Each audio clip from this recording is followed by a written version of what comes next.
बोलताना व्हिडिओ करा।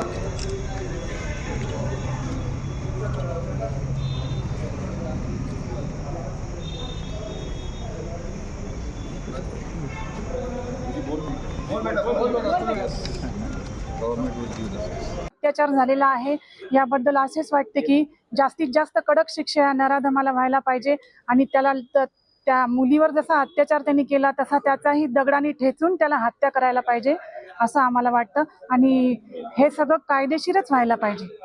परंतु अशा वारंवार घटना होतात, सरकार याकडे गांभीर्याने घेताना दिसत नाही।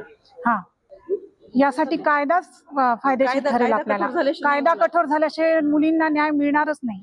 अशा घटना वारंवार जसं आतंकवाद्यांसाठी रात्रीचा कोर्ट चालू केलेला आहे त्या तसं महिलांवर जो अत्याचार होतो त्यासाठीही शासनाने जास्तीत जास्त कडक कारवाई करायला हवी। नरसापूर प्रकरणामध्ये काल आम्ही निदर्शनं केली, त्या चिमुरडीला आम्ही श्रद्धांजली वाहिलेली आहे। त्याचबरोबर कालच सर्वांनी ठरवलं, सर्व संघटनांनी, सकल हिंदू समाज आणि सर्व ब्राह्मण संघटना यांनी ठरवलं की आपण आज CP साहेबांना निवेदन देऊ आणि हा जो खटला आहे, जसं मुख्यमंत्री म्हणले की आम्ही हा फास्ट ट्रॅक कोर्टात चालू आणि लवकर लवकर त्या चिमुरडीला न्याय मिळवून देऊ, हीच आशा मुख्यमंत्र्यांकडून आहे।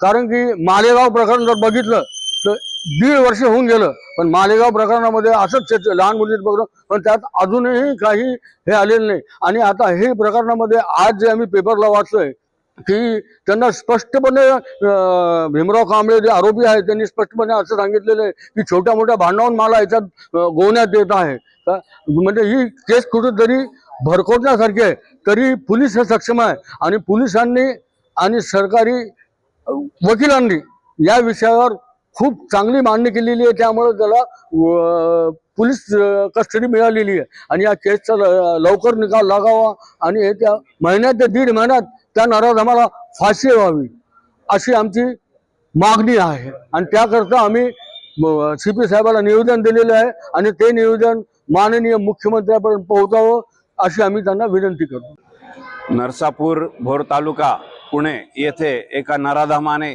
3 वर्षाच्या चिमुरडीला अतिशय घृणास्पद वागणूक देऊन तिच्याबरोबर अनैसर्गिक कृत्य करून तिचा जीव घेतला आणि तिचा जीव घेऊन तिला एका शेणाच्या ढिगाऱ्याखाली दबवून ठेवलं होतं। आणि ही सगळी घटना लक्षात आल्याच्या नंतर संबंध महाराष्ट्रामध्ये याबद्दल खूप मोठा आवाज, ज्वलंत आवाज निघालेला आहे। आज ब्राह्मण समाज समन्वय समिती, सकल हिंदू समाज, विविध संघटना आणि सर्व ब्राह्मण बंधू भगिनी यांनी याविषयी काल निदर्शन क्रांतीसोबत केले आहेत आणि आज CP साहेबांना इथं निवेदन देण्याकरता सर्व उपस्थित झाले आहे।